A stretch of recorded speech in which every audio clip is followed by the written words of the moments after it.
Uh, Next up, we have talk by Mahesh Mahadevan, who is a DevOps and engineering lead at Avoma, and he likes to do innovations in SaaS and intelligence. So he'll be talking about practical guide to Celery. Over to you, Mahesh. Thank you, Bhavin. Thanks for the introduction. I'll start off with a small introduction of myself and Avoma, and then we'll go to the rest of the slides. So I'm a principal software engineer. Unlike you, I have just been in Python and Celery for past 2 years, so don't judge me. But yes, we're in Avoma. Avoma is an AI meeting assistant, and basically we use AI meeting assistant to accelerate revenue for sales and other teams. I'll not delve into too much of it, but I'm just going to quickly go into the overview of what I'm going to cover. So I'll start off with basics of, sorry. All right, thank you very much. I'll start off with basics of Django and Celery, then go a little bit deeper into how we run Celery in production, deployment and monitoring of Celery, and go with the wartime stories that we have had and the current challenges. So quick show of hands, how many of you use Django and Celery in production? Oh, awesome. Okay, cool.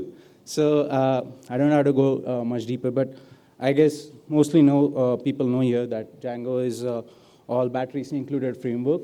Most of the top companies use Django for fast prototyping and getting from concept to production as fast as possible.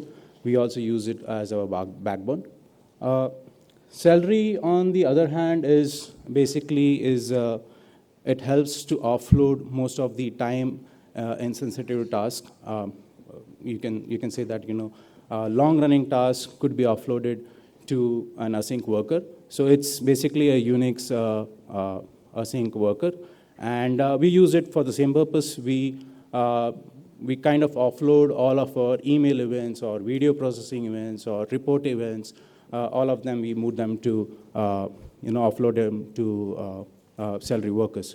So Celery basically works on AMQP, which is short for Advanced Messaging Queuing Protocol. Some of the frameworks that use AMQP you might know is RabbitMQ or Redis or SQS. We ourselves use SQS, AWS SQS for running Celery because we are heavily deployed on AWS. But yeah, that's more or less on the Celery side of things. So, I mean, the aim of this talk is going to be, as the slide, itself suggests, it's a practical guide to running Celery in production. So we want to bring forward our experiences of running Celery at scale in production, and I hope some of our experience can help you understand what you could do to run Celery in production. So I'm going to start off with a simplified view of how we run Celery, then I'll probably go into more of a complex view, and we can take it from there. So as I mentioned, in Celery itself, it runs on AMQP. It requires some sort of a broker, which in this case is SQS for us. A task starts off from a Django or a Python code, which then comes to SQS. And on the other side of things, there are Celery workers, which in our case is a bunch of EC2 workers. And these are bunch of EC2 workers are just sitting and listening for any new message that are coming on the broker. They accept it, they process it, and they go forward. One of the interesting things that we have done with our auto-scaling groups and the workers is all our workers run as spot instances, obviously for cost optimization purpose. So for folks or uninitiated who don't know what spot instances is, our spot instances are workers that you could purchase from AWS at about 70% discounted rate. Because they are just lying around and nobody's asking for it, it's not on demand. So it helps us manage the cost, but also run Celery and async task at scale. So as I mentioned, we use auto-scaling group, and I'm going to go in detail on how we do auto-scaling in one of the future slides, so I'm not going to go in detail at this point. So coming back to the complex view of how exactly we run Celery. So having just one queue and number of tasks is not going to obviously help you achieve the parallelism that you want to achieve. So what we have done is we have differentiated or bucketed each of our tasks into different queues. The way we bucket them is by functionality or the time it takes to run, and also the processing power that it needs. So for example, all of our video tasks go into one queue, all of our email tasks, they could go to another queue, transcript go into another queue. It basically helps us parallelize the messages in the task itself. But also, for example, video workers are, they are heavily powered. They have much better CPU and RAM, for example, and they are fine-tuned to process video tasks, whereas email or some of the report generation, they do not need that kind of power. So that helps us scale differently. Even the concurrency is managed separately. So the mapping of the queues to the workers itself is done by tags. So we use the tags in AWS to suggest Celery when it starts up. It needs to listen to this particular queue. So for example, whenever in an auto-scaling group that is particular to video, we tell them that this particular set of bunch of workers need to listen to video queue. And as soon as Celery starts up, it starts listening to all the messages from the queue, and that's how it starts processing. So, I mean, this is how we have managed the parallelism and separated the tasks. One more obviously interesting aspect is to manage different concurrency levels for different Celery tasks. Some of you who have already worked with Celery might know that you could manage concurrency differently. And we have managed concurrency differently by also using tags. So just when Celery starts up, I could have different tags. So for example, video workers have concurrency of 1. So every worker at any point in time only and only processes one particular task, whereas email, transcript, or few of our other jobs, they could probably have multiple different concurrency. And it's just managed differently based on the workloads that we operate. All right. So as I mentioned, scaling of in Spot instances or instances in general is going to be a challenge. There are two particular reasons why we want to do it. Obviously, we want to manage costs. Others, obviously, you don't want to have those many number of instances running if there are not many tasks. And given the load at which we operate, it kind of keeps on changing based on the number of events that comes, because just to give you an idea, the task itself, they are kind of bracketed in the end time. So whenever a meeting ends in a particular time period, you'll see there are heavy surge of tasks that come through, whereas during, for example, non-linear hours or India time hours, you won't see as much load. So we have kind of divided our scaling into 3 different patterns. One is based on time zone. During the US time zone or the peak loads, we scale up the number of workers. That's called the schedule scaling policy. And during the India time zone, we scale it down. The second one is based on the queue depth. Queue depth is basically just understanding how many number of messages are present on the queue at any point in time. Looking towards the number of visible message or non-visible message, we try to scale it out or scale it in. That also helps in. The third one, which has actually given us much more benefit, is the use of predictive scaling. So I'll go a little more detail on predictive scaling. The predictive scaling is a AWS-specific feature, which basically what it does, it keeps on learning through the queue sizes for a period of time. So it has added its own machine learning model to understand at what point in time do you see normally your peaks and what point in time you don't have your peaks. So based on that, it applies the scaling automatically 5 minutes before the peak is about to start. It helps to not have that the warm or the cold startup time. So the machines itself, the workers itself are up and ready for tasks to be consumed, and you don't have as much wait time as expected.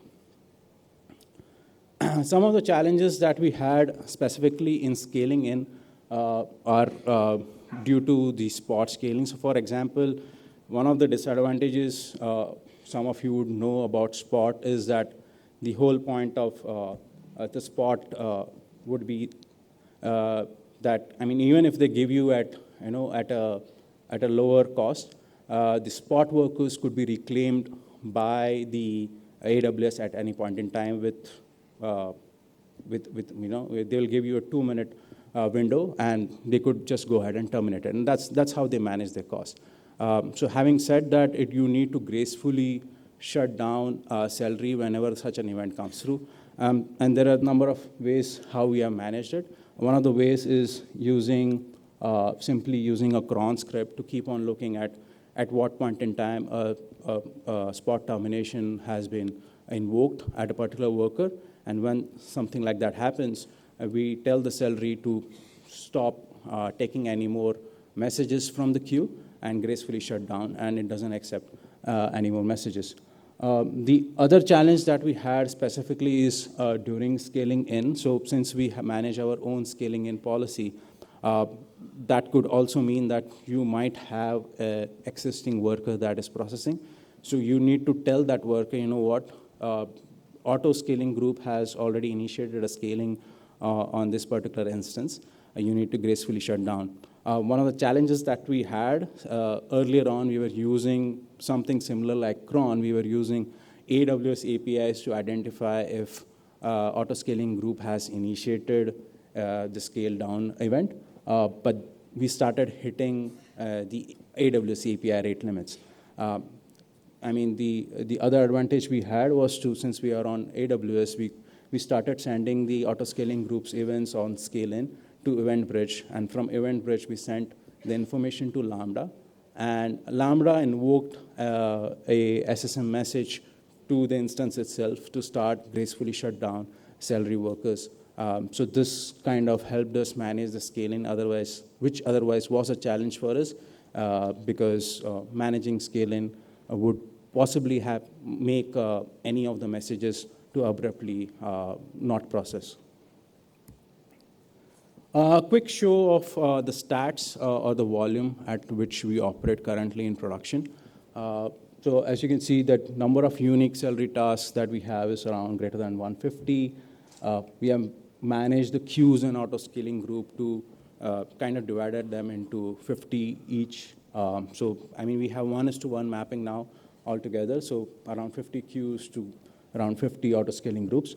Number of messages that are during peak comes to around 20K at any instant of time. So 20K messages that could go at a peak time period.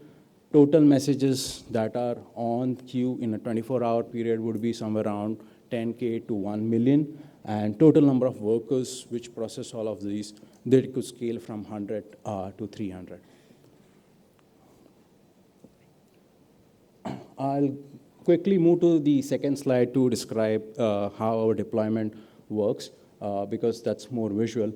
So what we have done is we have used Fabric for a deployment. So for folks who don't know what Fabric is a Python-based framework which helps run remote SSH commands.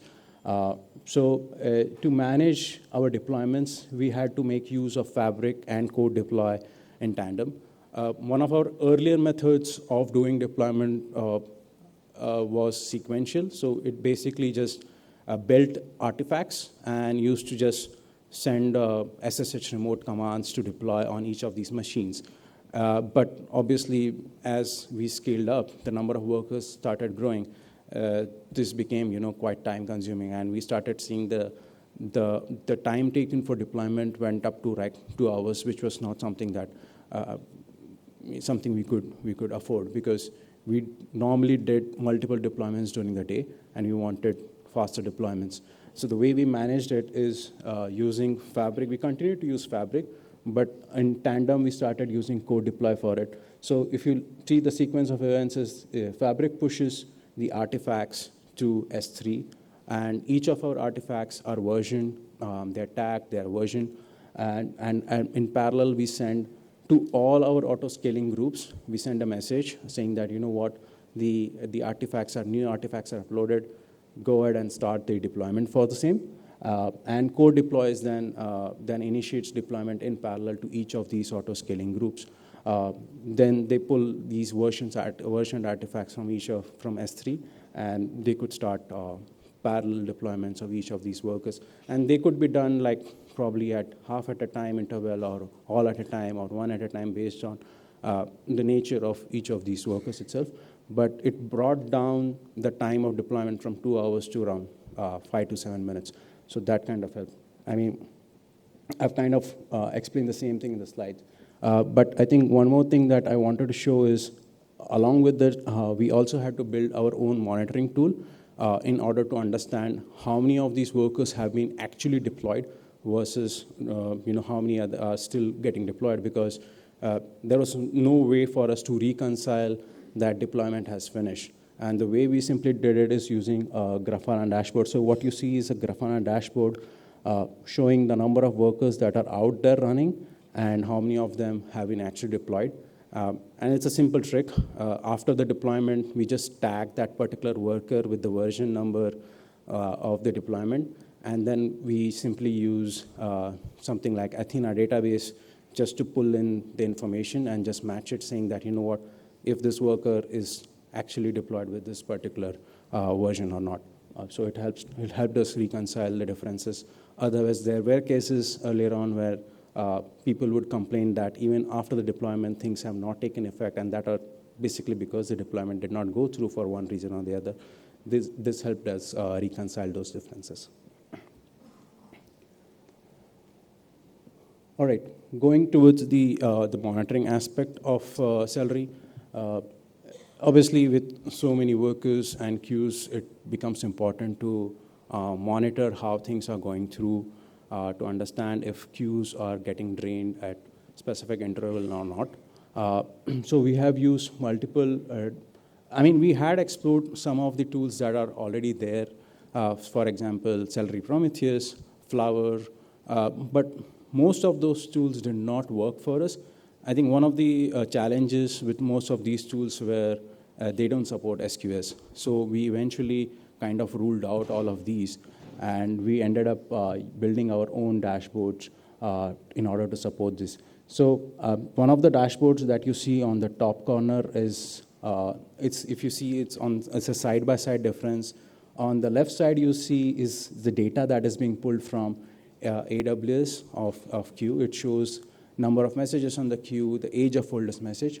On the right side, what you see is the auto-scaling group, how it's scaled up and scaled down. So you would know that based on the number of messages, how they are draining, if there are any messages that are not draining correctly. And on the right side, you see, has your scaling events been done correctly? Are you scaling it up correctly? Are you scaling it down appropriately? We also add alerts on queue depths. So at any point in time, and they're different for different queues. For example, one of the important queues that we monitor is the time that it takes for our meeting bot to join. And the threshold that we have kept on that queue is around 180 seconds. So there should be at no point in time that the age of oldest message in that particular queue goes beyond 180. It just sends an instant alert to us, knowing that something's going wrong. It's not draining correctly. That's one, and the other one is queue depth. Obviously, if the threshold is that there are a number of messages in that particular queue go beyond a particular limit, you know that it's not being draining correctly. There's something going wrong around that. Some of these alerts have helped us. I think, pardon me for the picture itself, but what I'm trying to show there is we also try and monitor the P50, P99, and the max time that takes, that a Celery event takes, kind of helps us evaluate, do we need to change our strategy on how we bucket these tasks into separate queues? Because based on the time that it takes, the max time or P99 time that it takes for each of these tasks, we kind of divide them into different queues. All right, so coming to the fun part, production stories. So I kind of went into a little bit of detail on each of these, how we manage some of these challenges. The first challenges that I talked about is scaling, obviously. So we managed scaling with time-based and predictive. And specifically, I'll kind of I'll emphasize on predictive scaling that has helped us improve our scaling and manage cost very effectively. I think something that I would recommend everybody of you to just go and try. The second one was deployment time, which I went into detail as to how we brought our deployment time from 2 hours to 5 to 7 minutes because of code deploy and trying to parallelly deploy all of the auto-scaling groups at the same time. The third challenge that I talked about was the graceful shutdown during spot instances during the scale down. And this was a challenge because we started hitting the AWS API limits, excuse me, when because of we were trying to use AWS APIs to identify if auto-scaling groups have suggested a scale down event. We started using EventBridge and Lambda for the same, and it kind of brought it down. But these are two specific stories that I want to kind of go into detail into, and I assume that most of you folks who might have used Celery in production might resonate with this. So the first one is how to handle long-running tasks, and this has been a kind of a challenge for a lot of folks who have been using asynchronous tasks and Celery specifically. But before that, I want to go into detail of a couple of some terms that are used in Celery. So there are two terms that are quite interesting to know. One, concurrency, which I already spoke about. Concurrency is nothing but the number of tasks that can be run in parallel by a particular worker, and that could be set based on based on the task itself and the nature of the worker that you have. The second is prefetch multiplier, and this prefetch multiplier is a very is a knob that is used.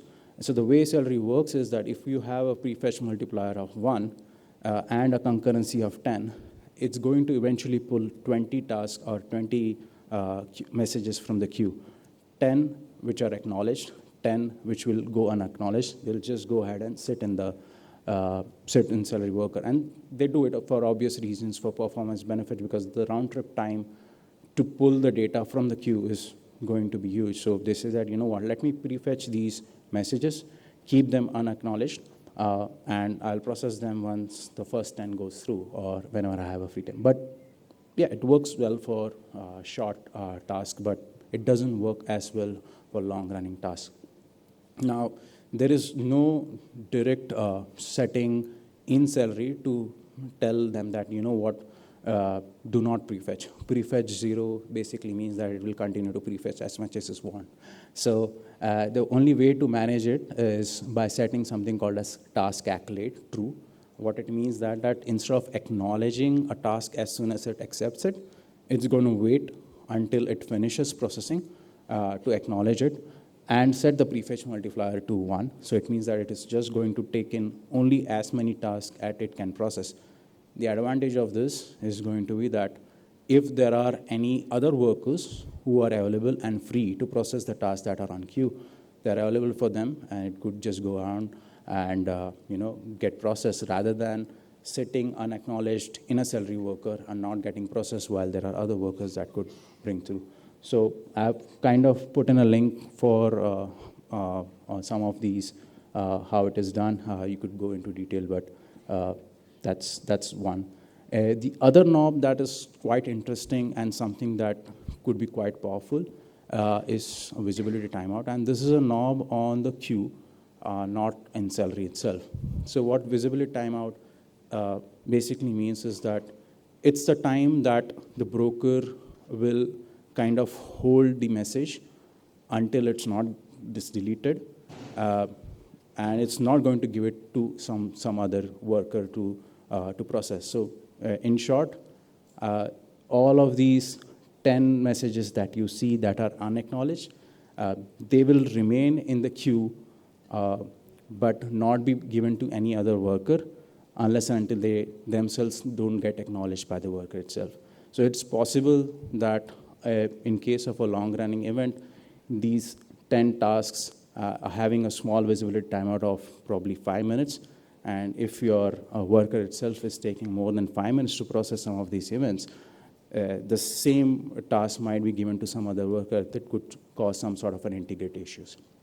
So the idea of visibility timeout is to find that sweet spot So that is why I think one of the earlier dashboards that I showed about identifying what is your P99 or max time taken for a particular event, it actually helps you understand what is the visibility timeout that you need to use and you need to tune on your broker itself.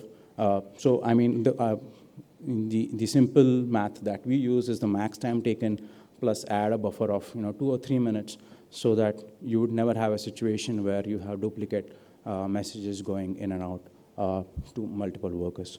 But yeah, I mean, those are a couple of decent war stories that we have been encountered and we have overcome. Coming to our current challenges, I mean, there are a fair bit of challenges that we still have. Not that, I mean, Celery is quite vast, and a lot of people would say that the more you do, more you learn.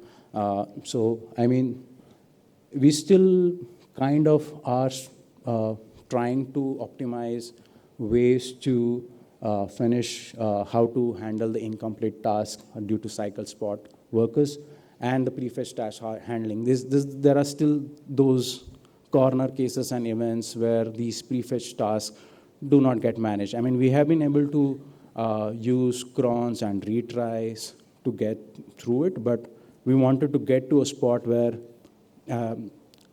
anytime that if there are any workers that are not able to process a task for one reason or the other for spot termination, there is a way to go back and trace that message, oh, you know what, this never finished processing, and it needs to go back to the queue. I mean, that is something that's a challenge that we still haven't been able to solve. The other challenge, obviously, is profiling of Celery task. I mean, we have been trying to use Celery or an equivalent tool.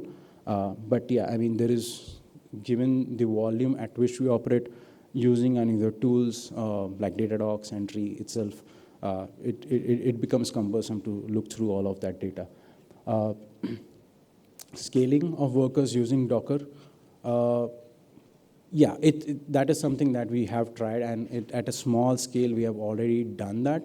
But one of the challenges of using scaling with Docker is the scale out event. Like I mentioned, when things scale out, you need to gracefully tell the Celery worker, you know what, you need to stop accepting something new, and that itself is a challenge in Docker because you need to send sort of a sick term event to tell Docker, you know what, you need to stop accepting something new, and that's a challenge we haven't been able to solve yet. Last but not the least, as I mentioned, we have been trying to use, we tried to use Celery, Prometheus, and Flower to monitor the workers and the task itself. But due to challenges of SQS and the lack of support of SQS in Combo itself, we haven't been able to use that. We might eventually build something on our own, but yeah, that continues to remain. But yeah, I mean, I hope with all of this, what I wanted to try and give you is a framework to help you understand how you could run Celery at scale in production. But yeah, these are some of our experiences that we have tried. I mean, there is no substitute for doing this on your own and getting your hands dirty, but gives you a starting point. But yeah, I'll open up for questions if there are any. For questions, please come here and ask.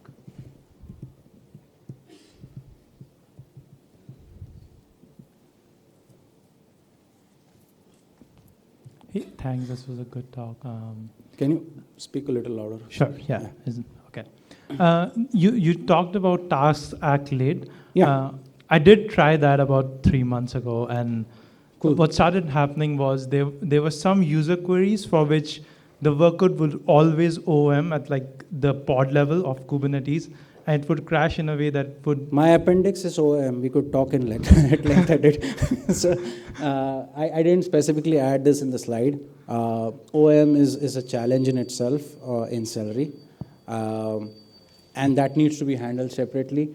I mean, I would recommend to use C profile and memory profiler to understand where your OM happens. And I know that Celery OM kind of fails silently, so you need to identify that spot. And what we did, we actually did explicit garbage collection, which helped us to address most of these issues. But you need to identify where your where your memory leaks are, and probably add some of these garbage collection, and that could probably help you.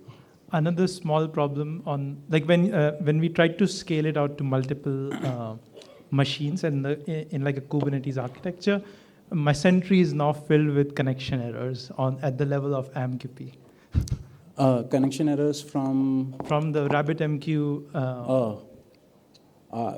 Unfortunately, we haven't used RabbitMQ, but I could probably discuss with you in detail probably later on. That might be an interesting thing. Probably we could discuss. I don't know. I haven't. Personally, we haven't encountered that issue. Thank you. We can have one more question. Yeah, one last question. Yeah. Hey, hi. Hey, hi. So we basically face that premature connection closed in Celery. Oh, okay. Can you just tell more about that? What is the cause for that issue? And one more issue is ki after some time ki 18 lakh seconds. After 18 lakh seconds, if task is in the progress, it got closed automatically, and that premature issue will cause, and that queue automatically wiped out. Oh, interesting. And what queue are you using? RabbitMQ we are using as a broker, and Celery we are using. Oh, okay. So we have max time on our queues. I think it's set to 2 hours or something like that. We haven't gone. None of our tasks go beyond that. I mean, one of the ways to address that is obviously to divide and conquer, right? You could divide them. As related to premature closing of Celery, I might have to understand a little more in depth as to what particular issue you're facing to help and understand where the problems are. But I think some of these premature closing might also be because of incorrect registration of Celery task itself. But again, unless and until I don't understand the root cause, We'll discuss separately. Sure. And one more thing, one last question. Yes. I forgot. We'll discuss it later. Yeah, sure. Folks, we'll have the questions offline. Mahesh will be Just heard one to last answer one. them. So good talk. The question that I had was, so Celery takes the task, serializes it along with the arguments, and sends it to the node, executes it, deserializes and all that, right? Did you consider any other alternative to Celery, given these overheads? Because when you have tasks that require time consistencies, I understand you have emails, videos, and all that. That's fine. But tasks that require time consistencies, in such a scenario, that entire process of serializing and deserializing, executing, and then sending it back. Did you consider something else, or would you like to have something like that? We haven't specifically measured the overhead of serializing and deserializing. We ourselves use UJSON instead of JSON for most of the serializing and unserializing stuff. So that might have probably... I meant the serialization of the whole task itself, not the message. No. So we haven't done Okay, that fine. optimization. Yeah. That's it. Okay. Thank you so much, Mahesh, for the talk. Just as a token of gratitude, we have a goodie for you. Folks, if you could stay back, we have a few quick announcements. Thank you so much, Mahesh, again.